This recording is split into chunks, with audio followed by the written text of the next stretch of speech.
Hey guys, Jeannine here with another Scream related video for you. So today I'm going to be giving my review of the first Scream movie, Scream 1996.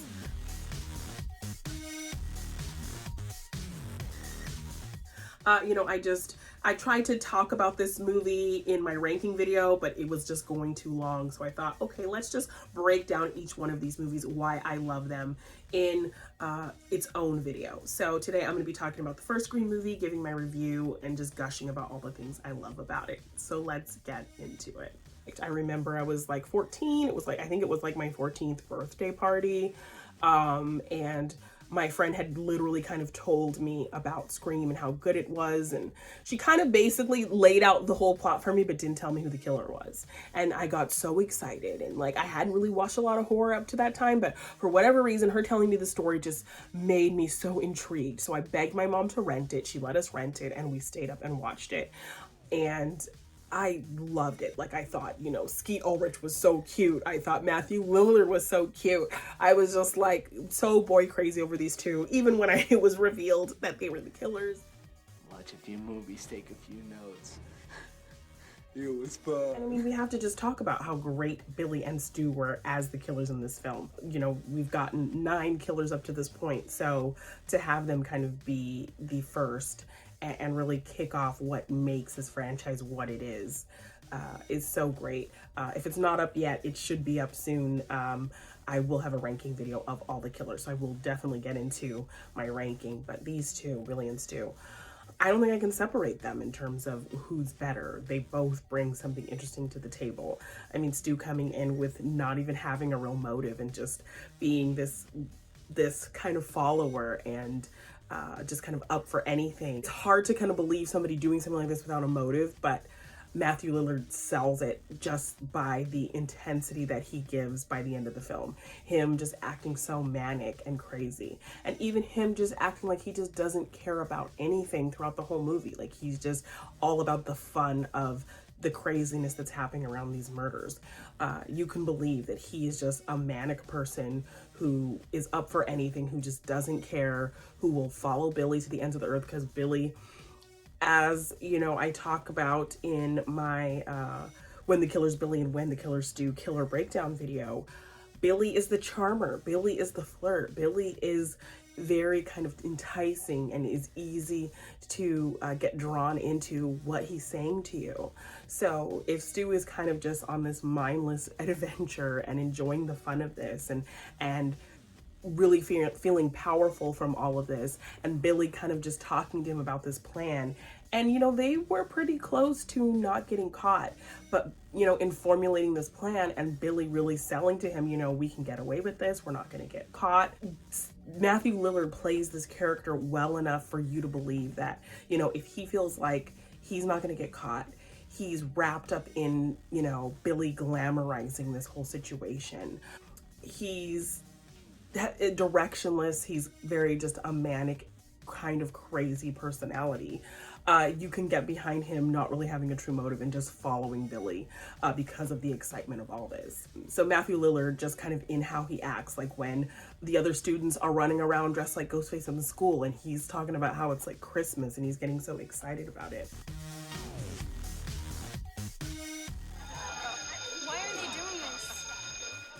Kidding me? Look at this place. It's like Christmas. He just sells it that somebody who would just be excited about this idea and this prospect of getting away with something like this. So props to Matthew Lillard, especially kind of all his ad-libbing at the end. You hit me with the phone, dick. Peer pressure, I'm far too sensitive. My mom and dad are gonna be so mad at me. Like, so good. Now you gotta die.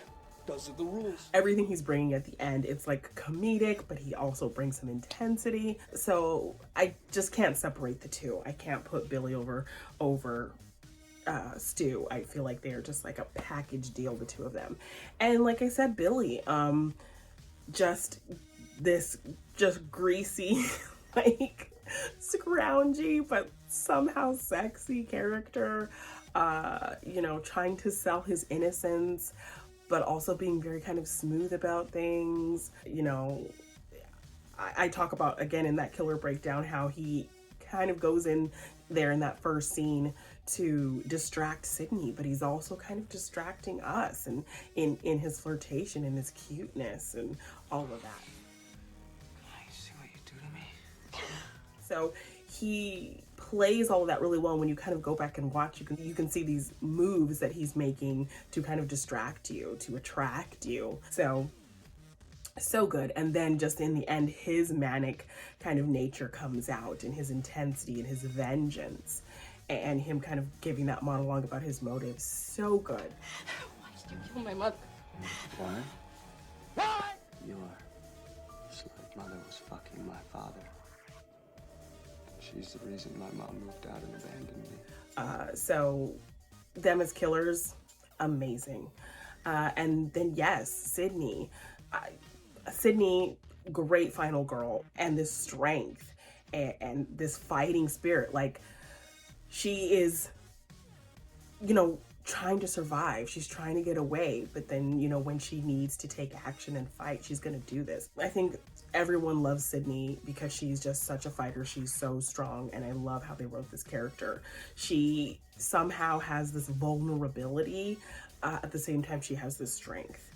She's taken kind of the best attributes of Wes's other great final girl, Nancy, and really channeled it into this fighter. When she's kind of in these tussles with Ghostface, she doesn't give up. She's constantly fighting and moving and trying to kick him or or get away somehow, or fight back somehow.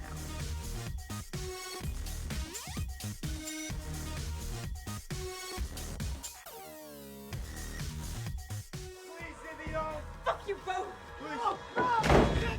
So I love that. And as the character progresses and becomes more stronger and runs into these fights, like Scream 4, Ghostface is across the street and she has, without hesitation, runs into that house to see what she can do. And Scream 5, she's, shooting first and ask questions later type of energy. So the evolution of Sydney, she always started out as strong, and it very much felt to me also kind of like Sarah Connor in the first Terminator movie, because the first Terminator movie is very much a slasher. She's very hesitant. She has no confidence or faith in herself, and she's just kind of running. But by the end, when she's in that warehouse and she's having to actually fight, and she's having to take care of Kyle Reese and all of these things, she becomes more of this fighter. She's becoming more confident and kind of discovering what's inside of her, that she can, overcome this. And so by the end, Sydney kind of, we already see these glimmers of her strength, and then to have her kind of lean into that by the end, and then that just keeps growing and growing and growing with every movie, with this character.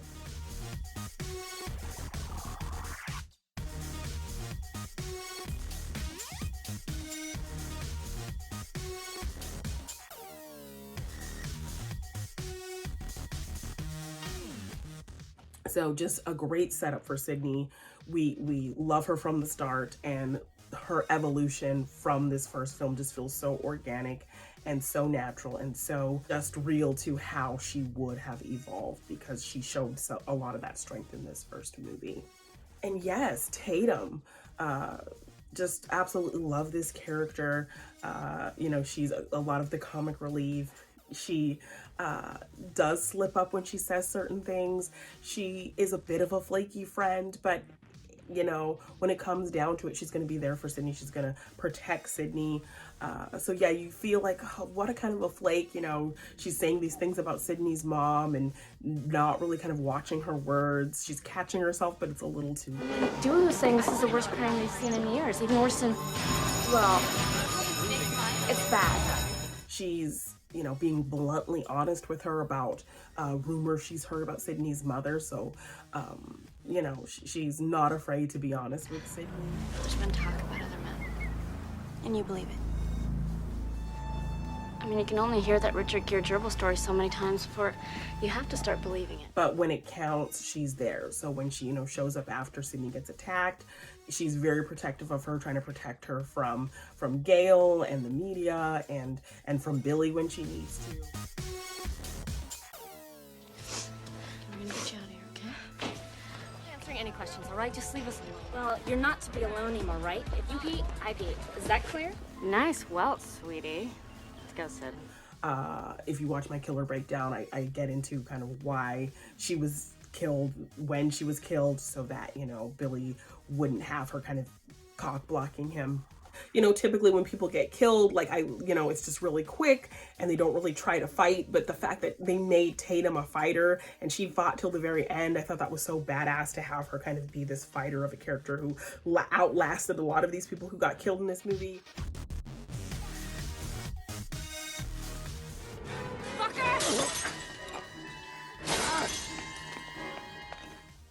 So yeah, she proved to be a great friend and a fighter. Really love Tatum's character.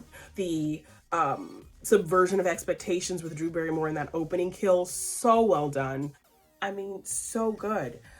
Just that time we spend and the build of it is so intense. And I talk about also in my killer breakdown just how the flirtation on the phone kind of starts and we're easing into it and we're not really sure where this is going. And then that subtle turn of I want to know who I'm looking at, and how her expression changes and how all of a sudden this fun kind of little flirty scene referencing movies and talking about horror and the fun of all that just getting so dark all of a sudden with just one line of dialogue. I want to know who I'm looking at. Why do you want to know my name? I want to know who I'm looking at. And then it just builds and builds and builds from there. I absolutely just love the intensity of it and the fear of it. I watched some behind the scenes thing and Wes Craven is talking about like this news article or story he read about somebody torturing a cat with a lighter and trying to burn the cat. And Drew Barrymore is a huge animal lover, so Wes would just be telling her the story to get her into this very kind of sad, scared, manic place by telling her this story. And that's how he kind of was able to get the intense fear and tears and everything that he needed from her by telling her this story. So just the build of that, and even the great shot of her taking his mask off and then it just panning away and we're just seeing her expression. I love that.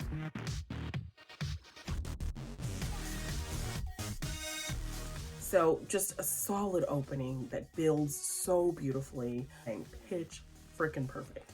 And then just the story. I think they lay out kind of the history of Maureen and kind of those clues. They pepper in those things really well. And so on subsequent rewatches, like I get things every time that, build the clues of the story. And this one truly feels like a mystery, like you're trying to solve it. And the clues are there. It's just a great flow and a smart kind of continuity of information working together to really craft the story, but also kind of really laying out their plan in such a smart way. How things play out and how things don't get noticed. That's all part of Billy and Stu's plan. So I like that they made sure the continuity of these clues really played into what is revealed later. So just the structure of the story, I think, is really good.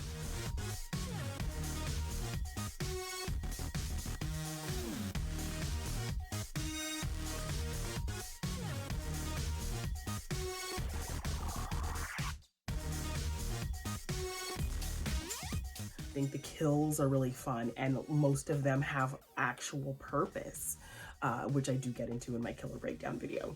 So I love that, while we do get a few kills that are there just kind of for body count, the majority of the kills all have kind of a reason and a purpose for happening and are all part of this really clean plan. So I love their plan. I love the friend group dynamic. I mean, that fountain scene is iconic, the conversation. They didn't ask me if I liked that. It's because there's no way a girl could have killed him. That is so sexist. The killer could easily be female. Basic instinct. That was an ice pick. Not exactly the same thing. And then again, just gives you so much on rewatches, seeing kind of this underlying support between Billy and Stu. I didn't kill anybody. Nobody said you did. Thanks, buddy. Like their kind of low-key support of each other during these kind of accusatory conversations is so good. And just the energy of them sitting together and talking and laughing, and Randy kind of being the odd man out, the comic relief. I mean, how many times during these phone calls and these incidences do people think it's Randy? And you know, it's laid out because we see Randy kind of being this jokester and kind of making light of this situation. So when people kind of automatically go to him and accuse him on the phone, thinking it's him goofing around, we've gotten a really pure illustration of why they would think that from this fountain scene. Did you really put her liver in the mailbox? Because I heard that they found her liver in the mailbox. Randy, you gave yourself away. Are you calling from work? Because Tatum's on her way. I like that thing you're doing with your voice, Randy. It's sexy. Nice try, Randy. Tell Tatum to hurry up, okay? Bye now. Is that you, Randy? Great setup for Randy, great kind of introduction to this friend group and our characters. So just love the introduction of this group and Randy in particular. Again, with the video store scene too, really great buildup of red herrings and ideas and kind of the sandwiching of Billy and Stu with Randy. You know, you're kind of unsure, and this scene should be way more obvious to you. Like, it's obvious the two of them are the killers in this scene when you know, and then you watch it back. But on first watch, you're not even thinking about that at all, really. Like, yes, it's intense, and yes, you're kind of suspicious of them, but you still aren't 100% on board with the two of them being these killers, even in that very intense scene in Video Store. What would be your motive? It's the millennium. Motives are incident. Millennium. Millennium, I like that. That's good. Millennium. Millennium. Good word, my man. Are you telling me that's not a killer? And also just the fun of that video store environment, and that whole kind of, you know, exchange between Stu and Randy, and Stu trying to kind of play up Mr. Prescott and pepper that in there. Again, just when you go back and realize their plan, you know, Stu saying these things, all part of their plan, which is just brilliantly laid out. So we just get some great moments, some great scenes, some smart commentary, you know, Sydney kind of talking about the dumb big-breasted girl running up the stairs when she should be going out the front door. When Sydney can't get out of the front door, she does exactly what she says is the dumb thing to do.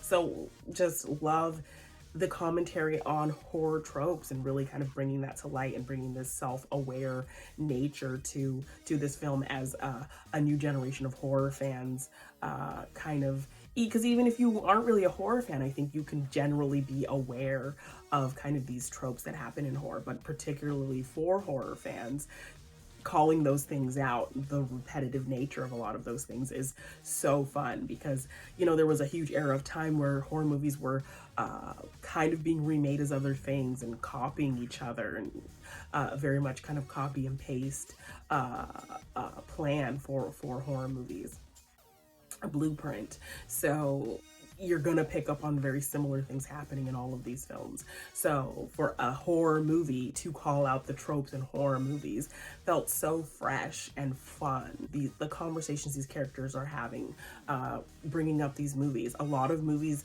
horror movies I'd never seen before, I watched because they were mentioned in this movie. And they're not just mentioning kind of the big mainstream movies. They're talking about low-key horror, or, you know, horror that not a lot of people have heard of as well. So I love all the horror references kind of peppered in this movie. I think it's a lot of fun for horror fans. Some great tense, suspenseful moments. The moment in the cop car when you think, okay, maybe Sydney can get away, maybe she's safe for a minute, and then Ghostface has the keys and he just, you know, waves them at the window and then disappears, and you see the doors gradually unlocking and then the bat coming up and she doesn't realize, and it's just so tense and scary.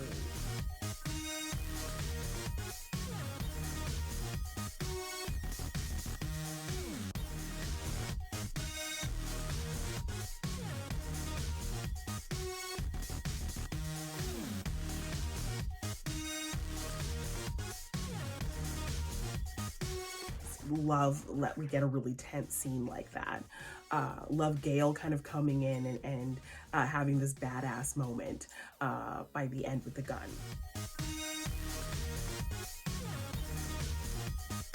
And, you know, even just her whole relationship with Dewey was so cute, the kind of flirtation, but she's really kind of only flirting with him to get information. Is there a problem on campus? No, everything's under control.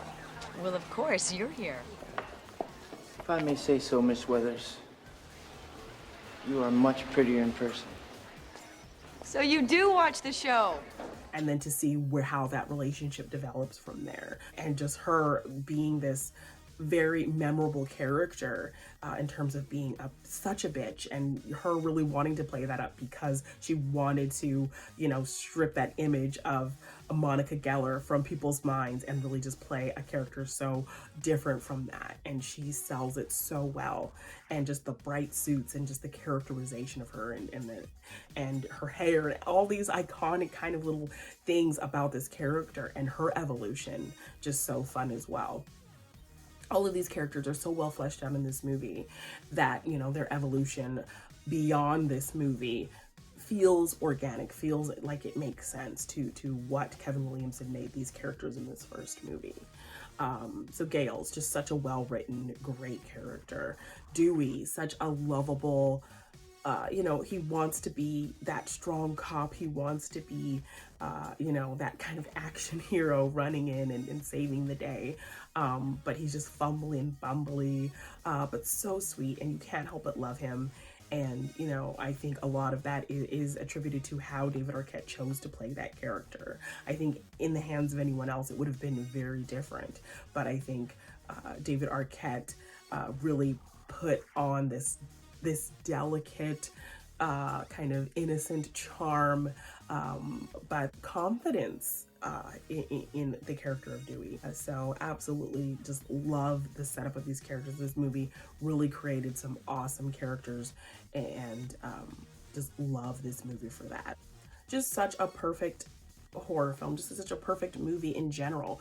This movie made me absolutely fall in love with horror movies.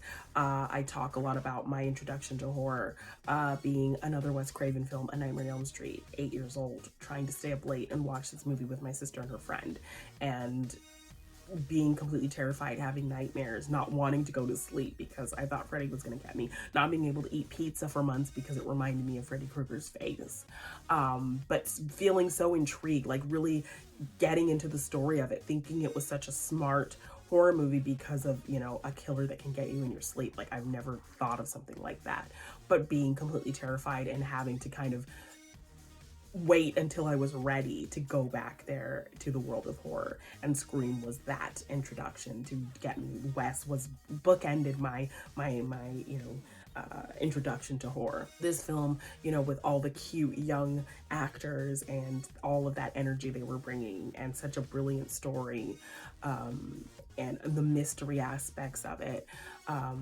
the fun of just made horror fun, made it scary and fun and attractive and all of those things.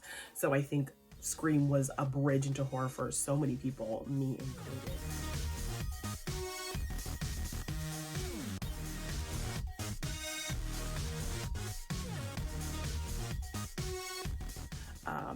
And this movie just so smart and doing something that not a lot of horror was doing at the time, really played into kind of Wes's ideas of really commentating on horror that he kind of started in New Nightmare, and so really just kind of taking that self-referential type idea and leaning into that with this film, and Kevin's brilliant writing, you know, them kind of coming together and putting those kind of sensibilities of really taking a look at the thing that you're making while you're making it, just worked out so great, and made an amazing film that bred an amazing franchise of films. So I can't speak enough about how much I love Scream, how this movie really made me a horror fan, how this franchise has just been so much fun for me, with so many great characters, so many memorable moments, just so smart and such an iconic thing in the world of horror. So absolutely love this first Scream movie. One of my favorites of all time. Thank you guys so much for checking out this video of me sharing my thoughts about the first Scream movie. Let me know, what do you love about Scream 1996 in the comments below. Also, like, share, subscribe, do all of the things. Hit the notification bell when you want to be the first to know when I release another fun Scream video or more fun content on the It's a Wonderful Podcast YouTube channel. I would really appreciate it. But again, thank you for coming and hanging with me and talking Scream. I absolutely love this franchise and I appreciate you being here. So thank you again, and I will see you in the next one.